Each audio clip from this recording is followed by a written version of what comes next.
This is Cooper with FedRetirementPlanning.com, and today I'm going to talk about a thief that everyone experiences yet few realize, and a fund that has over 90% of TSP investors invested in it. The thief, inflation. The fund, the G fund. The first thing I want to talk about is just the G fund. Now, if you go in the bio below, I'll put a link in there relating to the actual article that I wrote on this, and there's got some links in there in the article to some of these facts that I'm going to outlay. But the initial one is the TSP has 4.7 million investors, and earlier I said over 90% of investors are in this fund, and that fund is the G fund. What I found out was 4.3 million of the 4.7 million in TSP investors are in the G fund.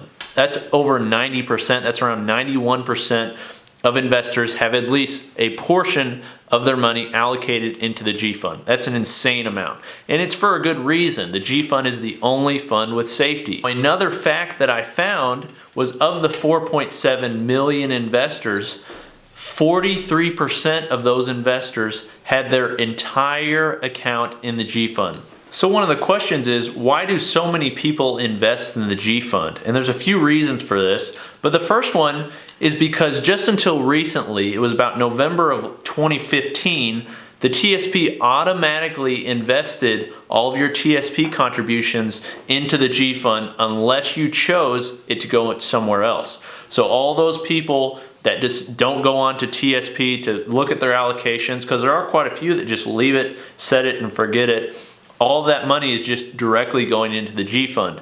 Now they automatically go into the L fund. So that was a change that happened that, many people I've talked to were unaware of, but that is a big change, because now if you don't select a fund for your contributions to go into, it's going to go into the L fund, which has risk, whereas before it went in the G fund that was guaranteed. The second reason I think so many people are allocated into the G fund is simply because there isn't enough information available for them. Okay, there is now with the internet, and since I've started doing articles and videos, I think I've helped quite a few people.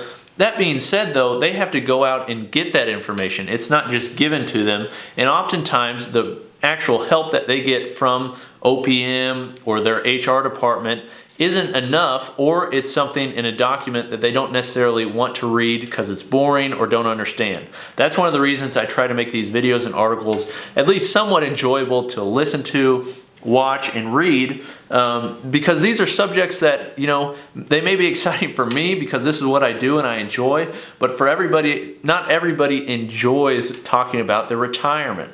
Okay, so that's the second reason that I think so many people are in the G fund.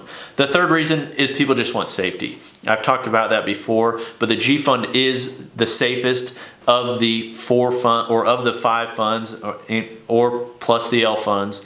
But the G fund is the safest, bar none. Now, 4.3 of the 4.7 million TSP investors are in the G fund. 43% of those are 100% allocated into the G fund. If there's that many people investing in the G fund, what could be the problem? Okay, that's a great question. Why would there be a problem if so many people are going a certain way? Well, there's something called inflation. And inflation is something that you don't necessarily see, okay? Inflation is just something that kind of happens. In fact, let me go over to my whiteboard and I'll show you kind of what inflation looks like. Inflation can't always be seen, okay? So you don't always, it's not like your dollar amount goes down in your bank account every time inflation increases, or your dollar amount goes up every time deflation increases. Okay, inflation is kind of like this hidden person that comes along and pickpockets part of your dollar. So what I like to think of, let's just look at some dollar bills.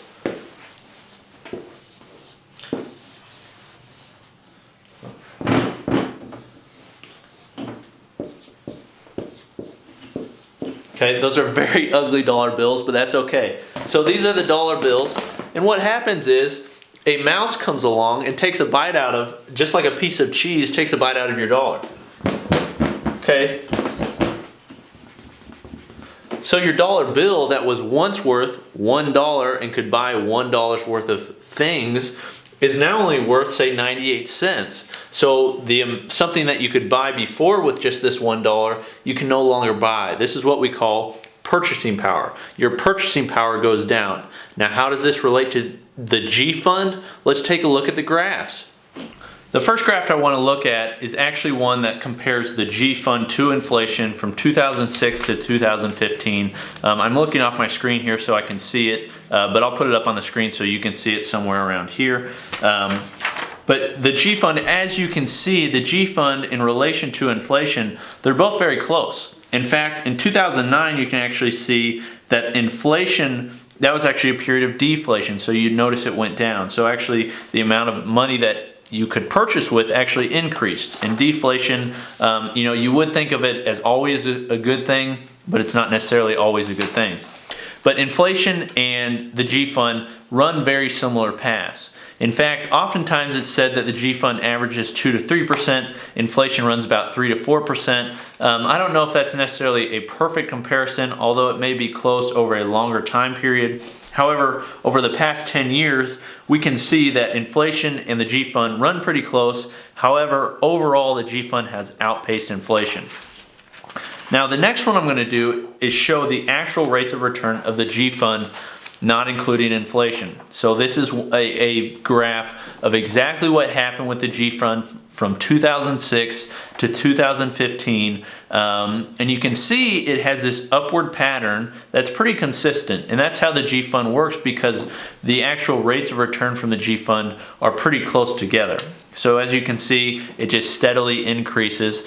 But what I decided to do, or actually, this was with a starting account of $300,000, and at the end of 2015 it would have got to $400,936.96. Okay, so that's what the G fund return would look like.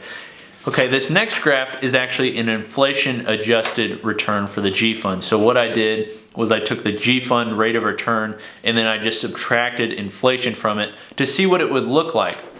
Okay, so if we base this on $300,000 over a 10-year period from 2006 to 2015, we would see that the amount that you would actually earn would be by the end, your account would have grown from $300,000 to $364,261.04. So that's a difference of $36,675.92. Okay, so basically inflation would have basically taken part of your return away, and that's what you'd be left with. This is something to remember when you're investing in inflation, because that a dollar amount that you actually, or that return that you actually receive, isn't everything that goes into it. And kind of what the reason that I'm talking about this, and one thing I want to make you guys realize, is that return that you receive isn't the only thing that's factored into it. And because of that,